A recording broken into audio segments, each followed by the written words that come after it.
You know, when people say you don't look autistic, what they don't realize is that is kind of the point.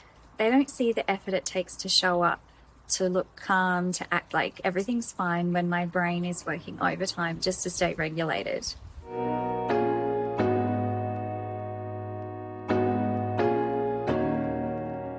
Hey everyone, welcome back to the channel. If I could please ask you to like, subscribe, and tap that notification bell, it really helps the channel and our community grow. Today I want to talk about something a lot of people never see, and that's the sensory and executive function struggles that happen quietly underneath when you don't look autistic. Because just because I look fine doesn't mean I am fine. Number one, the effort it takes just to go out. People see me arrive somewhere, a dinner, a gathering, an event, and they think I'm doing well. But what they don't see is everything that happened for me to get to that point. Finding the clothes that won't trigger my sensory issues, worrying there'll be a lot of people there, wondering how long I'll have to stay, and whether I'll have the energy to mask that whole time. By the time I've arrived, I'm already halfway to exhausted. And once I'm there, the sensory environment starts to build up. My vision can start to feel dreamlike, the background noise becomes distorted, and conversations start blending together. I'll grab my Nido stim toy just to regulate myself and stay grounded. From the outside, you'd never know. I smile, I laugh when I'm supposed to, and I keep my body language in check, all while my brain is quietly screaming for rest. Number two, the recovery afterwards. So what people don't see is what happens next. After something social, I usually need a nap or a complete rest before and after. It's not about being lazy or antisocial, it's recovery. I've spent so much energy planning, preparing, masking, and managing sensory overload. So after it's all over, I need time to shut down, to decompress, to get my nervous system back to baseline.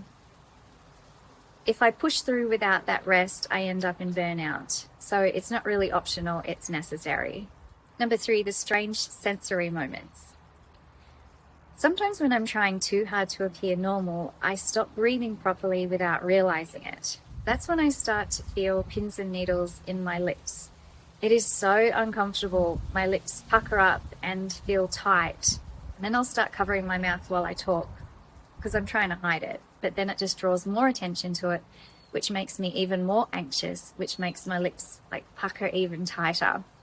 In those moments, I just want to run. It's like being trapped inside my own body, trying to appear composed while everything inside me feels like it's short-circuiting. Number four, the executive function struggles. Okay, for example, the other day I ran out of my medication. I had to call the doctor's office and they couldn't fit me in. So then they had to get off the phone, call me back. It was a bit of to and fro. And that's when the panic started to hit. So I had a panic attack while I was trying to explain to them that I'm autistic and sometimes I lose track of my prescriptions and that I really needed the prescription that day. They took pity on me and managed to fit me in, but I had to pay extra to get it. And then I felt guilty about the wasted money. I felt frustrated at myself and completely burnt out by the end of it. And it wasn't even lunchtime yet. It's never just one thing. It's the chain reaction. Something small becomes overwhelming because my brain struggles with planning, flexibility, and emotional regulation all at once. Number five, memory, attention, and focus. My memory can be really unreliable. I can forget what someone just said to me mid-conversation. It's not that I'm not listening, it's that the information just doesn't stick. If I don't write it down, it's gone. And focus is another balancing act. I can be too distractible, jumping from one thing to another, struggling to concentrate on just one task, or I can focus too deeply on one thing and lose all sense of time. Sometimes I'll space out completely when I'm supposed to be paying attention too. It's like my brain takes a quick break without asking me first. During a conversation, a meeting, or even when I'm watching something. If it's tangy and brown, you're in cider town. Now, there's two exceptions and it gets kind of tricky here. You can stay, but I'm leaving. Can be yellow if they're using late season apples. And of course in Canada, the whole thing's flip-flop. Oh my! Now, starting tasks can also be a challenge. If something feels difficult or uninteresting, motivating myself to start can feel impossible. And then when I do finally start, it's equally hard to switch gears or move to something else. I'll get distracted halfway through and forget what I was doing or misplace things completely. Another example, I lost my bank card in the house this week. I was really upset actually because I had no idea where I put it. Luckily, my husband thought to look under our bed, and there it was. Impulse control is another layer, like snacking when I've decided not to, or saying something too quickly without realizing it might have come across wrong. And explaining my thought process, well, that can be exhausting too. It makes sense perfectly in my head. When I try to put it into words, it's like my brain freezes halfway through. Number 6, hyperfocus, the flip side. When I'm starting a project, I can have everything ready, notes, materials, a plan, and still struggle to begin. It's like my brain won't turn the key. But once I finally do start, I can hyperfocus for hours. I won't eat, I won't move, I'll even put off going to the toilet because I can't pull myself away. And if I have to stop before I'm finished, I can't relax until I get back to it. It's a constant balancing act between not being able to start and not being able to stop. People often see the productivity, but not the cost behind it. Number 7, emotion and trust. Emotion regulation is another ongoing challenge. I can go from calm to overwhelmed really quickly, especially when I'm frustrated or something doesn't go to plan. Even small inconveniences can feel huge in the moment because my brain processes emotion differently. And because I tend to take people at face value, I've been taken advantage of before. I can be very trusting.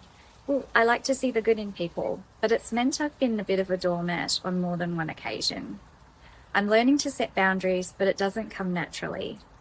I don't like conflict, and I hate disappointing people, so I end up overextending myself and then paying for it later. Number 8, learning to adapt. The thing is, I can't change how my brain is wired, but I've learned to work with it instead of against it. I build routines that help, I plan rest into my days, and I use reminders and lists, and I give myself permission to take breaks when I need them. It's not about fixing myself, it's about accepting myself. And that's made a huge difference in how I manage my day-to-day life. So when someone says you don't look autistic, I know they probably mean it as a compliment, but what they don't see is the constant effort behind it. The planning, the regulating, the masking, and the recovery. All the things happening quietly under the surface just so I can seem okay. If you related to any of this, or if you know someone who might, please give this video a like and subscribe. It really helps our community grow. Thanks for watching, and remember, just because you can't see it doesn't mean it's easy.